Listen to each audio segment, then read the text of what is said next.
Oi, gente querida, tudo bem com vocês? Olha, eu estou muito animado de estar fazendo este estudo sobre as 7 igrejas do Apocalipse.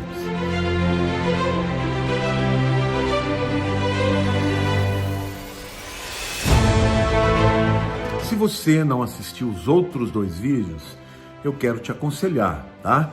E quero até aproveitar e fazer aqui uma observação para quem não viu os outros vídeos. Gente, as 7 igrejas do Apocalipse, elas existiram na Ásia Menor. Hoje, atualmente, essas 7 igrejas ficam no país da Turquia. Há muitos anos atrás, eu tive a oportunidade de fazer esta viagem com a caravana que eu levei, onde nós fomos em todas as ruínas arqueológicas dessas 7 cidades. É imperdível. Por ocasião daquele tempo, eu estudei muito historicamente, teologicamente e procurando uma aplicação dessas 7 igrejas para os nossos dias, tá? Para os nossos dias. Então tá imperdível. É um estudo maravilhoso, ele é aplicável, atemporal, ele é muito bom para qualquer tempo. Então aproveite, veja os outros vídeos se você não viu. E por favor, compartilhe com todo mundo. Se você ainda não se inscreveu no meu canal, por favor, se inscreva, compartilhe, clica no sininho, faz de tudo para que você possa ser abençoado pelas muitas mensagens que Deus tem me dado. Amém? Vamos lá. Hoje eu vou falar para vocês da igreja de Esmirna, tá? É a segunda igreja, tá? É a terceira mensagem, a primeira foi a introdução, mas é a segunda igreja. Apocalipse capítulo 2, versículos 8 a 11, diz o seguinte: Ao anjo da igreja em Esmirna, escreve: Estas coisas diz o primeiro e o último, que esteve morto e tornou a viver. Conheço a tua tribulação, a tua pobreza, mas és rico, e a blasfêmia do que a si mesmos se declaram, dos que a si mesmos se declaram judeus e não são, sendo antes sinagoga de Satanás. Não temas as coisas que tem de sofrer. Eis que o diabo está para lançar em prisão alguns dentre vós, para ser dispostos à prova, e tereis tribulação de 10 dias. Sê fiel até a morte, e dar-te-ei a coroa da vida. Quem tem ouvidos, ouça o que o Espírito diz às igrejas. O vencedor de modo algum sofrerá dano da segunda morte. Bom, gente, eu sempre começo falando sobre a cidade. A cidade de Esmirna ficava aproximadamente 65 quilômetros de Éfeso. Era uma cidade de rara beleza, gente. Tinha uma praia muito linda também. Ela ficava na rota direta, tanto da Índia para quem ia para Roma, quanto da Pérsia para quem ia para Roma. Ou seja, desses 2 países, quem fosse para Roma, ela estava bem na rota. Isso significa que paravam na cidade, né, usavam do porto ali e, obviamente, faziam trocas de mercadoria e daí por diante. Ela era muito procurada também, gente, porque ela tinha uma escola de medicina, bem como também de outras ciências em geral. Então, era uma cidade muito avançada, tinha prédios belíssimos e ruas muito largas. Quando você vai lá nas ruínas, você vê a largura das ruas, que eram muito mais largas do que muitas cidades do padrão da época, tá?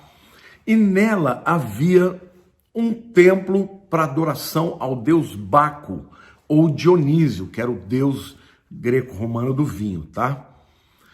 Jesus, o conselheiro, né, aquele que vai conversar com a igreja e dar um conselho para ela, se apresenta no versículo 8. Ele diz assim: Ao anjo da igreja em Esmirna, escreve. Este anjo aqui, na minha opinião, é o líder, tá, daquela igreja. A palavra anjo é mensageiro, e aqui não é um anjo, ser sobrenatural.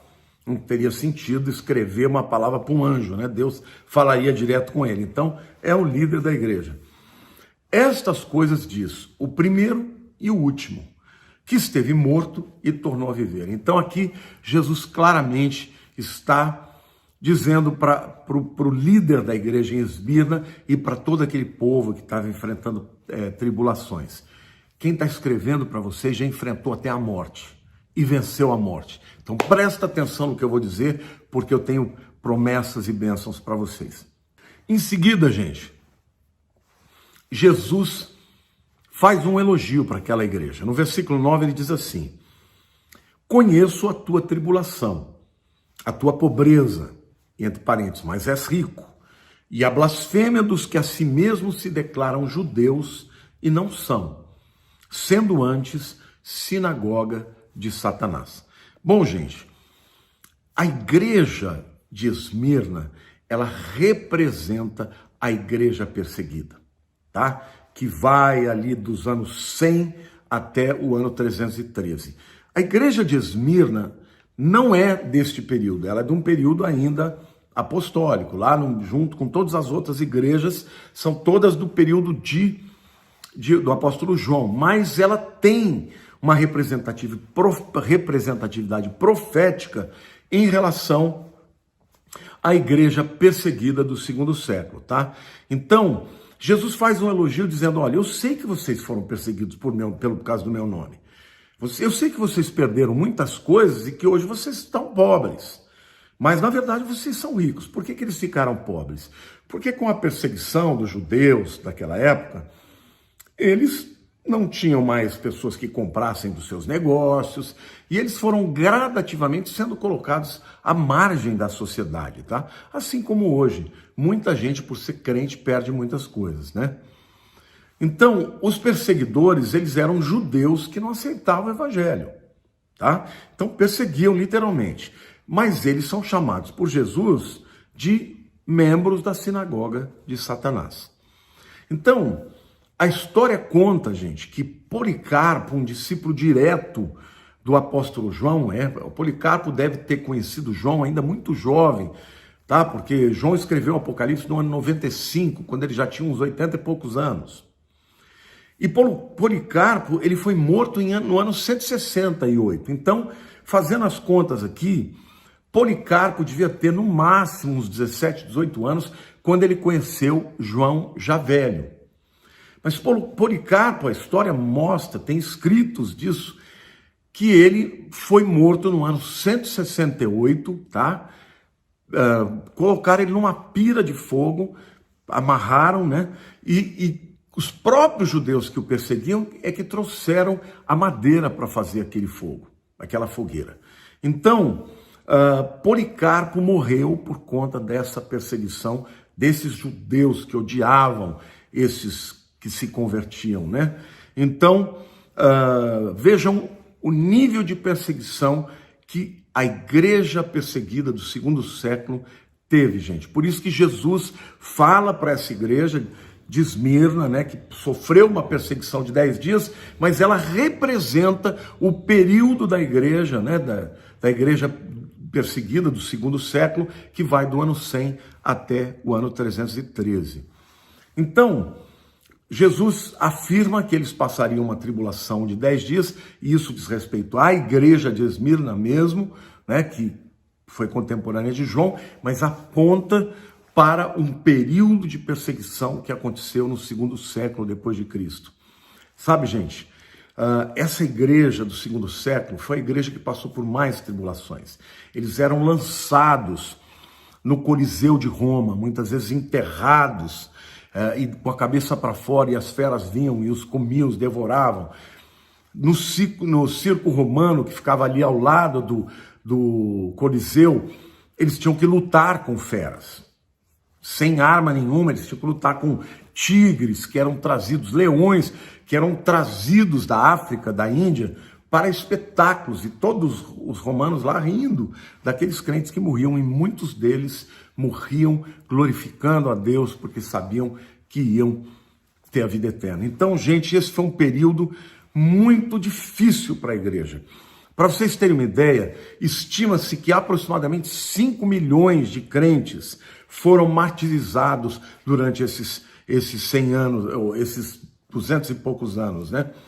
Se a gente fosse fazer uma percentagem, né, dos 5 milhões que morreram nesses 200 anos, isso seria mais ou menos semelhante a ter uma morte de 100 milhões de crentes nos nossos dias. Tá? Percentualmente, obviamente, comparando a população daquela época com a nossa época. Então, Jesus ele faz um elogio dizendo, olha, vocês foram perseguidos, vocês enfrentaram coisas, vocês perderam muito dinheiro, ficaram como párias da sociedade, mas vocês foram fiéis. Então, parabéns. Eu, dentro desta minha palavra sobre as 7 igrejas, você vai observar que eu tenho o mesmo padrão, tá? Eu primeiro falo sobre a igreja, a cidade, depois eu falo sobre Jesus, o conselheiro, né? Depois eu falo do elogio e depois, em quarto lugar, eu venho e falo da condenação. Mas, interessantemente, esta igreja, a igreja de Esmirna, não teve nenhuma condenação. Aliás, o nome Esmirna significa mirra. Tá? E mirra era uma especiaria muito amarga. E isso, de fato, representa como é que foi a vida daqueles crentes, né? Foi uma vida de amargura, de perdas, de dor. E tudo isso, eles passaram por isso com muita bravura, com muita fé, sabe? Como crentes mesmo deve ser, porque é muito fácil, viu, gente? Ser crente quando tudo tá bem, quando vem prosperidade, aí é fácil. Agora, é duro você ficar firme quando vem a perseguição, quando vem a enfermidade, quando vem as dificuldades, a perseguição de pessoas, né? Calúnia, mentiras. Quando você não se torna uma pessoa aceita pela sociedade, simplesmente pela sua fé. E hoje, vocês estão me ouvindo aqui, saibam que isso está acontecendo agora no mundo. Gente, eu tenho um amigo, o pastor Elias, que ele é um homem que viaja o mundo inteiro, né, promovendo missionários.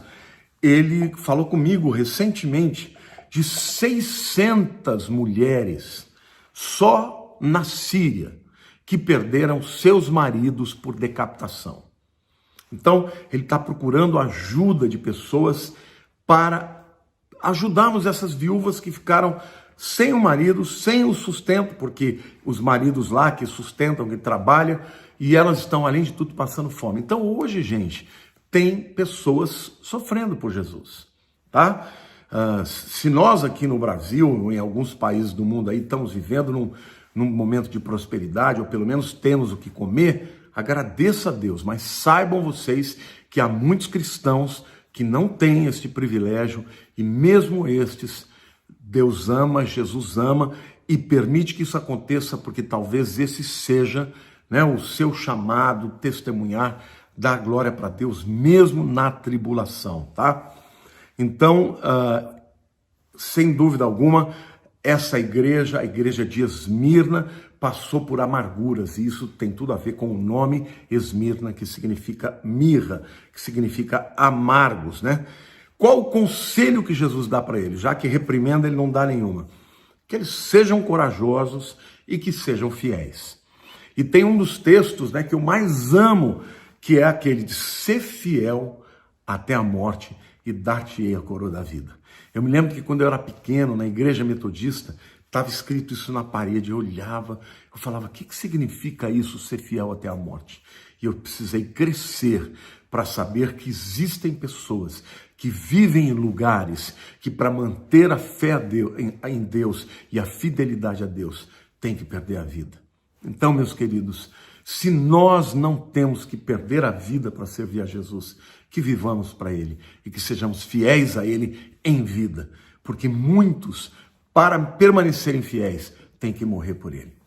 Amém? Então, o conselho de Jesus é esse. Sejam corajosos e fiéis até a morte. Não rejeitem a Jesus para se adaptar ao mundo em que vocês estão vivendo. E qual é a promessa que Jesus faz para essa igreja de Esmirna? São 2 promessas. A primeira é esta que eu citei: ser fiel até a morte e dar-te-ei a coroa da vida. Em outras palavras, fiquem firmes, porque depois da morte tem a vida eterna. A segunda promessa que Jesus faz é ao vencedor, né, ao que vencer. O vencedor aqui é aquele que ficou firme, né, a despeito da perseguição, a despeito da perda financeira, a despeito da morte. O camarada que foi até o fim falou, eu estou com Jesus, eu não abro, pode acontecer o que acontecer, o diabo pode se levantar, pode vir um mundo contra mim que eu não nego a minha fé. tá? E aqui vai uma palavra para você, meu querido. Hoje nós vivemos num tempo de igrejas fracas. Sabe, a pessoa passa uma dificuldade, eu não estou aqui minimizando a dificuldade que você passa, e tem gente que passa dificuldades terríveis, tem gente que perde filhos, tem gente que perde maridos, e fica abalado, e fica mesmo. Só que o abalo não pode ser tão grande a ponto de você abandonar a Deus, tá? Porque isso é apostasia. Então, o teu amor por Jesus, a tua fidelidade ao Senhor tem que estar acima de todas as coisas. Deus entende que você fica abalado, Deus entende que você fica às vezes revoltado, nada disso vai mudar o relacionamento de Deus com você. Agora, rejeitar a Jesus, dizer eu não quero mais saber, isso daí eu não acredito que Deus me abandonou, como alguns fazem, isso não tem volta, tá? Então, ser fiel até a morte e dar-te-ei a coroa da vida.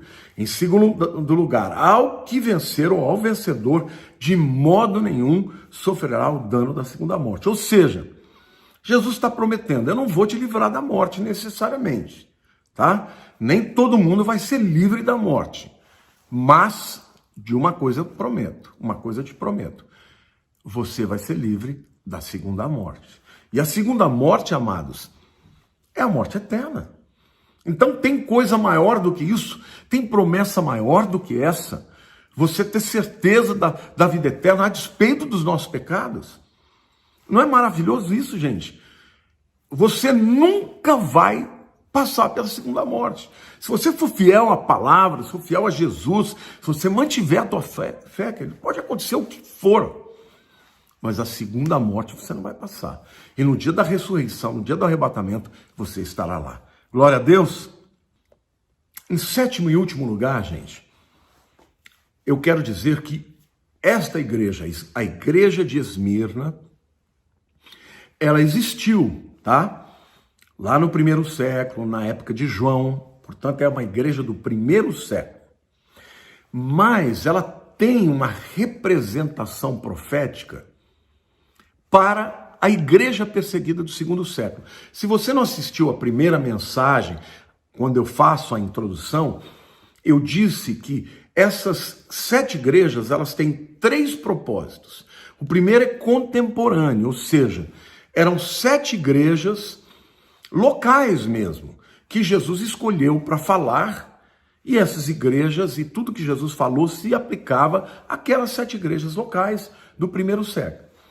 O segundo propósito era um propósito profético, e cada uma dessas igrejas representa um período profético da igreja de Cristo que começa no Pentecostes e que vai até o arrebatamento. Então a igreja de Éfeso é a igreja que fala da igreja apostólica, o primeiro período profético. A igreja de Esmirna é a igreja do segundo período profético, que é o período da igreja perseguida, que vai do ano 100 depois de Cristo até o ano 313, quando termina o tempo da perseguição. Por quê? Porque Constantino, o imperador, né, na verdade ele estava lutando contra Maxêncio para ver quem ia ser o imperador, e ele percebeu que ele não ganharia essa batalha a menos que ele fizesse um acordo com os cristãos, que já eram muito numerosos. Ele chamou os cristãos, os líderes cristãos, e fez o seguinte: olha, gente, eu tive uma experiência com Deus. Ele contou a visão que ele teve e tudo. E eu estou dando um spoiler aqui, isso eu vou contar na semana que vem, mas só para você entender o processo como um todo. E aí ele diz: olha, se vocês me ajudarem, então eu vou tornar a religião cristã universal. E foi isso que aconteceu. Então, em 313, acabou o período da perseguição. Os crentes que eram perseguidos passaram a ter uma religião oficial e não mais tiveram essa perseguição. Então, a igreja de Esmirna, que significa amargo, esse período de amargura e de perseguição, vai do ano 100 até o ano 313. Amém? Então, queridos, eu quero terminar essa palavra dizendo: olha, nós vivemos num período, pelo menos aqui no mundo ocidental, onde não existe perseguição, mas existe muita perseguição no mundo hoje. Existe muita perseguição no mundo islâmico, por exemplo. Eu interpretei recentemente um pastor egípcio de uma igreja de mais de 12 mil pessoas. Ele tem missionários em todo o mundo islâmico. O que ele contou? Que está havendo muita perseguição de novo na Síria, no Líbano, por conta do mundo islâmico. E agora a Turquia está pegando os radicais islâmicos da Síria para fazer guerra na Líbia. Tudo isso contra os crentes. Então, nesse momento que nós estamos vivendo, tem muitos crentes morrendo para Cristo. Como eu disse, nós estamos envolvidos num trabalho, numa ajuda para essas 600 mulheres que perderam seus maridos por decapitação simplesmente porque não negaram a sua fé. Eles foram fiéis até a morte e certamente têm a coroa da vida. Não é maravilhoso a gente saber disso, que Jesus tem preparado uma coroa da vida para aqueles que são fiéis? Então, meu querido, levanta a tua cabeça. Eu não sei se você vai receber essa mensagem do outro lado do mundo, onde há perseguição. Então eu quero declarar e profetizar na tua vida. Se forte, se corajoso, porque o Senhor é contigo. O Senhor é contigo e Ele te promete que se você for fiel até o fim, Ele vai te dar a coroa da vida e você não passará pela segunda morte. Queridos, é muito importante nós, enquanto estamos vivendo aqui, pensarmos na vida eterna. Porque a segunda morte é a morte eterna, é a morte espiritual, é a separação definitiva de Deus. Querido, você não vai querer passar a sua eternidade sem Deus. Algumas pessoas falam, não gosto de Deus. Você está falando isso porque você vive debaixo das bênçãos de Deus, mesmo que você não saiba. Por exemplo, você está vivendo num mundo onde existe luz, e através da luz existem flores, existe beleza, existe música, existe felicidade, alegria, existe amor. Isso tudo emana de Deus. Satanás é o contrário, é o príncipe das trevas. Lá não tem alegria, só tem choro, dor e tristeza e ranger de dentes. Lá não tem amor, lá só tem ódio, ressentimento, vingança. Você está entendendo? Você querer viver longe de Deus, nada daquilo que é da essência de Deus permanecerá com você. É eternamente ficar longe. Eu ouvi um testemunho de uma moça que perdeu a visão aos 15 anos de idade. Ficou cega completamente. E ela estava dizendo que depois de ter vivido 15 anos vendo a luz, é muito difícil acordar todos os dias e abrir os olhos e só ver a escuridão. Mas ela disse o seguinte, mas a minha esperança é que essa cegueira, ela é temporária. Porque um dia eu vou abrir os meus olhos e eu vou ver a exuberância do meu Deus, do reino do meu Deus. Então eu quero dizer para você, querido, viva pensando na eternidade. Entenda que isso tudo que a gente tem nessa vida é passageiro. Aquilo que conquistamos, as coisas que nós temos, tudo isso é passageiro. O que é eterno é a nossa vida com o Senhor. E nós passaremos a vida eterna com o Senhor. Sabe por quê? Por causa de Jesus. Então, enquanto estamos nessa vida, nós estamos lutando para nos desvencilhar dos pecados, do peso que nos assedia nesse mundo. Mas, como diz o apóstolo Paulo, esquecendo as coisas que para trás ficam e avançando para as que diante de mim estão, prossigo para o alvo, pelo prêmio da soberana vocação de Deus em Cristo Jesus, nosso Senhor. Que vocação é essa? É a vida eterna. Então, ser fiel, fique firme com Deus, a despeito daquilo que aconteça na tua vida, fique firme com o Senhor até o fim, porque o Senhor promete que você jamais experimentará a segunda morte e você terá a vida eterna. Amém, meu querido? O Senhor te ama, o Senhor se importa com você. Seja como a igreja de Esmirna. Resista bravamente todas as perseguições, sem nunca deixar de crer no Senhor. E diga para Deus, Senhor, eu peço que o Senhor me livre, eu peço que o Senhor livre a minha família, de tudo, inclusive do corona, de tudo isso que está acontecendo. Mas, Senhor, eu quero te dizer que eu preciso que o Senhor me ajude a ser fiel em qualquer circunstância. Amém? Que o Senhor te abençoe. Por favor, compartilhe essa mensagem e que ela possa falar ao seu coração. Ouça mais do que uma vez. Essa é uma mensagem muito importante.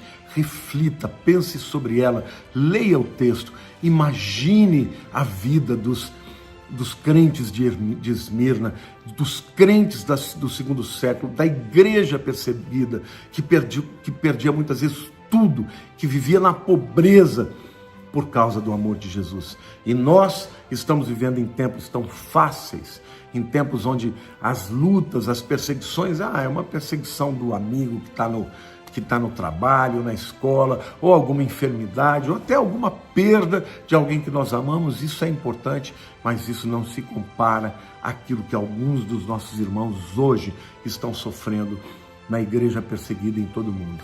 Amém? Que o Senhor te abençoe, que Ele console o teu coração, que Ele te dê visão e te dê propósito para que você possa efetivamente fazer diferença no tempo que nós estamos vivendo. Amo vocês muito, muito, muito obrigado por estarem compartilhando os meus vídeos, por estarem comentando. Comentem esses vídeos, porque eu amo receber os comentários e eu amo todos vocês, em nome de Jesus. Deus te abençoe.